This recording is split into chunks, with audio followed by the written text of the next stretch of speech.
Hello, Jesse Good here. Today I'm taking a look at Spider-Man Spider Crawler set, which I got at Target for $40 with 418 pieces and 4 minifigures. For the minifigures, I want to start with Spider-Man 2099 because this is the only exclusive character to the set, and my gosh, this looks phenomenal. I like the little light blue dots they have going throughout the suit that gives it a little bit more texture. The face and torso print are done perfectly, and there are some good designs on the back of the minifigure. They could have printed this without those added blue dots and it just would have looked a lot less detailed, but since they did, I'm so glad they went to that level of detail for Spider-Man 2099. Oh, and they also give you this web pack, which has some accessories that you could attach to 2099 with these small little webs at the front. So the Spider-Man for this set is the same one found in all the non-junior sets for this wave, and I like it a lot. It's a very welcome update because they've been using the same Spider-Man design since 2012 for the non-comic sets, and those dual molded legs are a very nice addition. Unlike previous LEGO Sandmans, they went on with the full monster-looking design for this Sandman minifigure. I love how it turned out. There's a great torso print, face print that looks admittedly creepy, and they use the widow's peak hair up top in tan, as well as my favorite part of the figure, the legs, which are from Nexonites, which is a very clever part usage with the dual molded tan and dark tan design.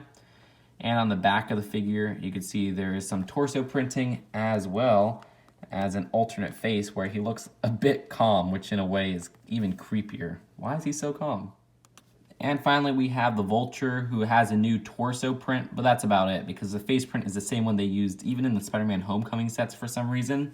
He does have a stud shooter as an accessory, which you can push down on. It shoots out the stud like that. And there is more to the minifigure. There's the wings, which I'll show in the build section of this review, because I consider that part of the set's main build. But for now, you can at least enjoy the printing on the back of the torso and the printing of the liver spots on the back of his head. So here are the builds of the set. First, we'll take a look at that Spider Crawler. So here is the Spider Crawler build, and I called this one out for being a ripoff of a Chima set, which is Sporadis' Spider Stalker. And while the general design of it is a ripoff of that one, I think the play feature in this set is much more interesting. But before we get to that, I want to take a look at the build of the set, and I just don't really like how this one looks. Sure, it looks like a spider, but this color scheme of red and blue just does not match that realistic spider look, where they even have the eyes done with the stud shooters, where you can push down on them, they shoot them out, they have these little fangs at the front, or whatever the proper anatomy name for a spider's fangs are. What if they're just fangs? I'm not entirely sure. They have a little seat for Spider-Man, which does use these two stickers right here. There's also these control switches to imagine that Spider-Man is controlling the vehicle with. And then they have these legs, which are all the same build, but they use the same stickered piece and the same piece they use the sticker for from the Spider-Mech set. I don't know why LEGO just didn't print that, because you have 8 of these legs. So putting them on 8 of these pieces are just kind of a pain in the butt, in my opinion. It's already a pain in the butt to build the same design 8 times.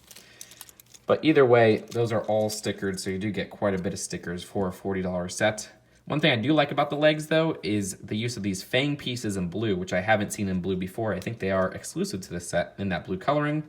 There's also some joints to the legs where this part's hinged, so you can position it in different ways, as well as this fang piece you can move up and down since it is clipped onto the little hinged part. So that's quite interesting.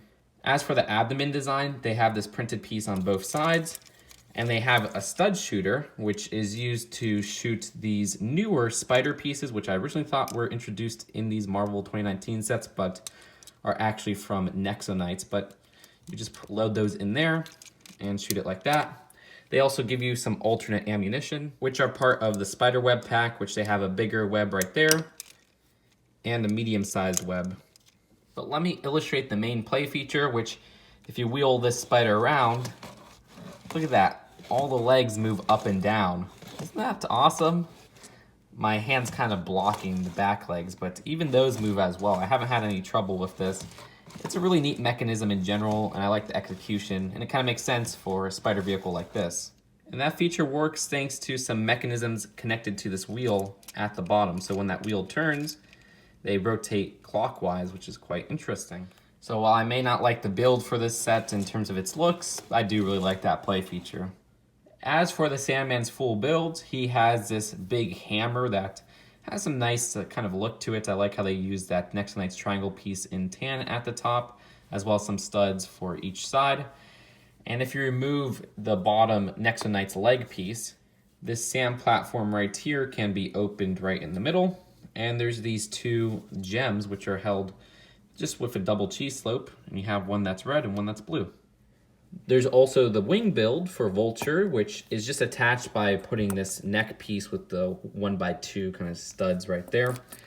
And the design of this is a much sleeker version than the 2017 one, and it's just like we get a lot of these Vulture wings in general. We got a Vulture in 2016. There's these two turbines, which are the same ones used on the Spider Crawler vehicle. Also these 1x3 stickered tiles, which are all the same design, except I guess the ones on the right are inverted. And at the back, they don't have too much detailing going on. There's some smoothness, thankfully. The movement really comes by moving these mini ball joints at the base, which you can get some good movement out of there, which is how it should be with a Vulture build, because you want to show them kind of moving throughout the sky or whatnot. And you get some different poses with the wings if you'd like. Finally, there's a little jewel case, which I almost forgot about. There's this light green crystal inside, but that's it for the builds of this set. Let's take a look at the packaging and then the final verdict.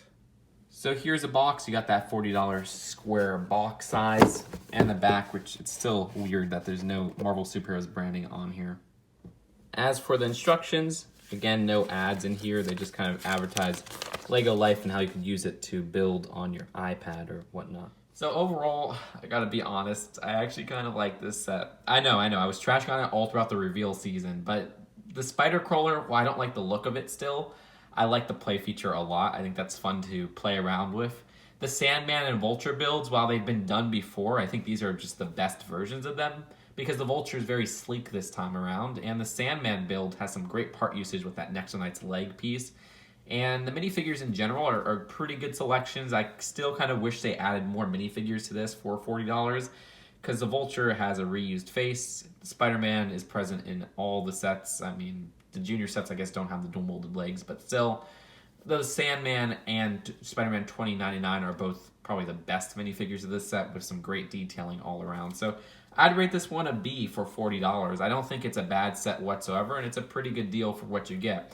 I still kind of wish the main build of the set looked more pleasant or was more interesting in general. It wasn't just a rehash of that one Chima build, but that play feature does make me like it just a little bit more. So that's it for now. Hope you guys enjoyed this video. I'll see you guys later. Peace out. Bye.